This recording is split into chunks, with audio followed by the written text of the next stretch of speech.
Salve galera do Super Aprova, professor José Humberto, Betão, para nossa aula teórica, aula 3, razão e proporção, sejam bem-vindos. Então vamos lá.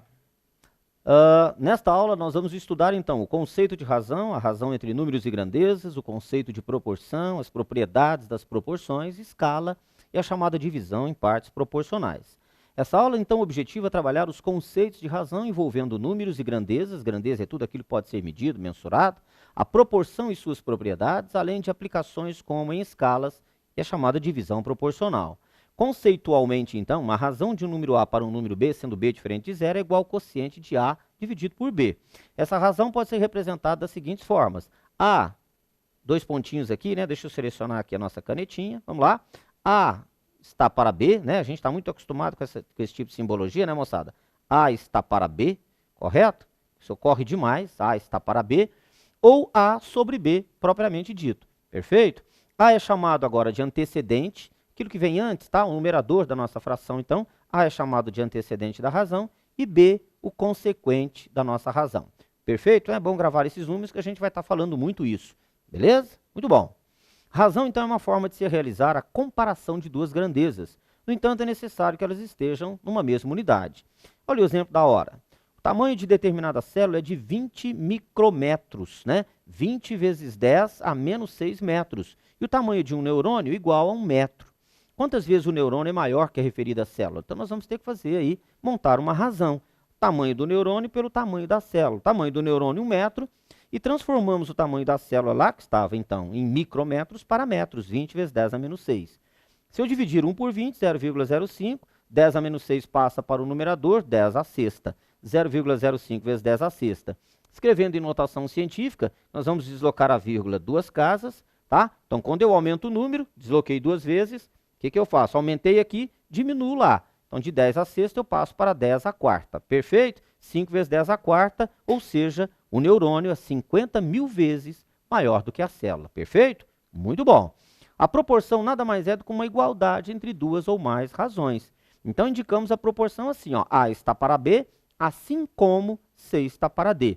Então, A e D são chamados de meios, né? A gente fala, olha aqui, os meios. C e D, e B e C, aliás, são chamados de extremos. Assim, em toda proporção, vale aquilo que nós falamos, né? O produto dos meios igual ao produto dos extremos. E, moçada, grava bem, tá?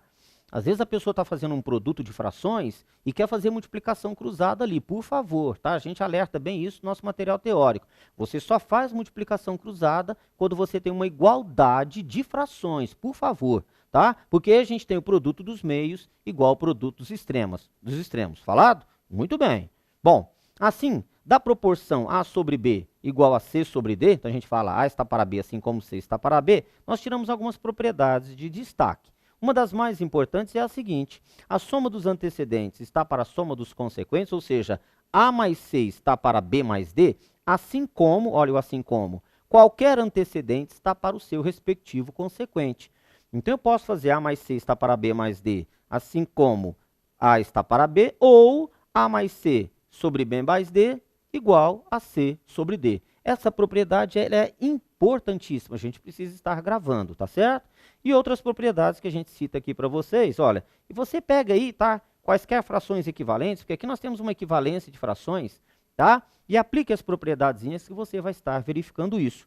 Então, eu posso somar, olha, A mais B, tá vendo? O antecedente com o consequente, A mais B está para C mais D, assim como, por exemplo, A está para B.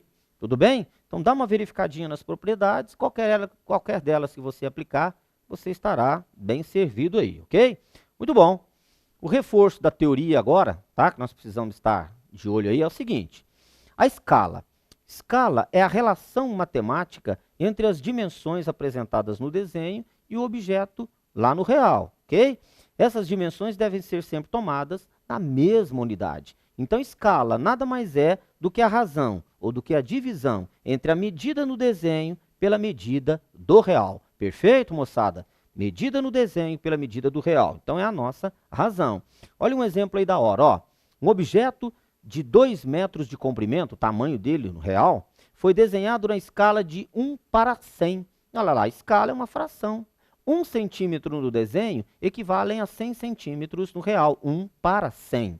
Qual o comprimento do objeto no desenho? Veja que a gente não precisa de muita coisa, tá? O pessoal às vezes usa as regrinhas de 3 lá, que a gente vai estar vendo daqui a pouquinho e tal, mas veja, é muito tranquilo. Olha aqui, escreve a escala 1 para 100, 1 sobre 100.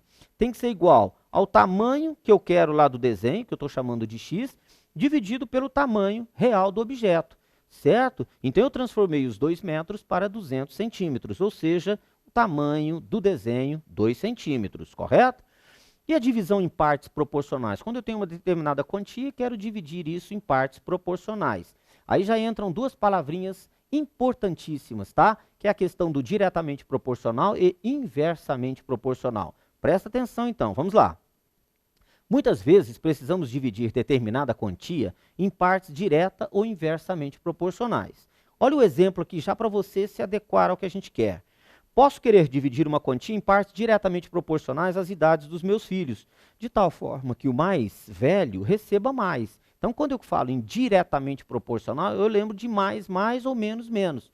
Então, aquele que tem a maior idade recebe mais, aquele que tem a menor idade recebe menos. Então, veja, isso porque, como vimos, a razão entre o que cada um deve receber pela respectiva idade deve ser uma constante.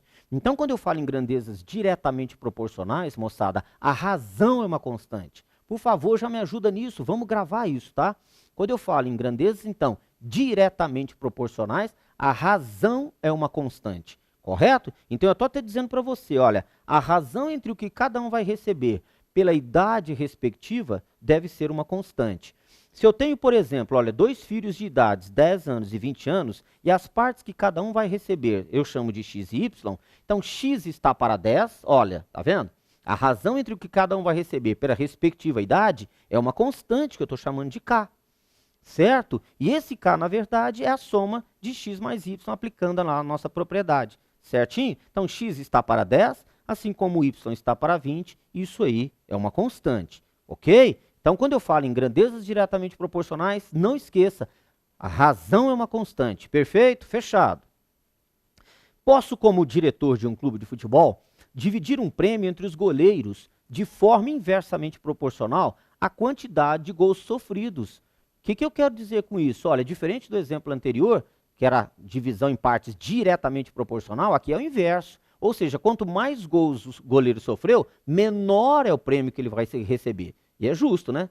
O cara frangou demais lá, menos ele recebe. Então, por isso a gente já está falando em inversamente proporcional. Perfeito? Então, tá lá. Assim, quem sofrer mais gols, menos recebe. E, lembrando para o que nós precisamos aqui, o produto agora, entre o que cada um vai receber pela respectiva quantidade de gols sofridos, agora é uma constante. Então, falou inversamente proporcional, o produto agora é que é uma constante. Me ajuda aí. Se, por exemplo, x e y são os prêmios que cada goleiro deve receber, e 10 e 20, o número de gols sofridos por cada um, respectivamente, nós vamos ter que x vezes 10, olha aqui o produto envolvido, x, que é o que ele vai receber, vezes o número de gols sofrido por ele. Depois, y, que é o que o outro goleiro vai receber, né? Que o outro goleiro vai receber, vezes o número de gols sofridos, que é 20, isso aí deve ser uma constante. Perfeito? Então, diretamente, a razão é uma constante. Inversamente, o produto é uma constante. Fechou? Beleza. No exemplo da hora, olha, divida 300 em partes diretamente proporcionais a 3 e 7. Tranquilo? X está para 3, assim como Y está para 7. Isso é igual. Vamos aplicar a nossa propriedade? A soma dos antecedentes, x mais y. O seu somário que cada um vai receber tem que dar os R$300. Dividido pela soma dos consequentes. 10. 300 por 10, 3. Ou, já faço direto, moçada. X é igual a 3 vezes 3. Olha, nossa multiplicação cruzada. Y é igual a 7 vezes 3. 21. Fechado, hein? Mas viram? Tranquilo, partes diretamente proporcionais, a razão é uma constante. Ok, moçada? Falou, fechamos. Um abraço, até a próxima.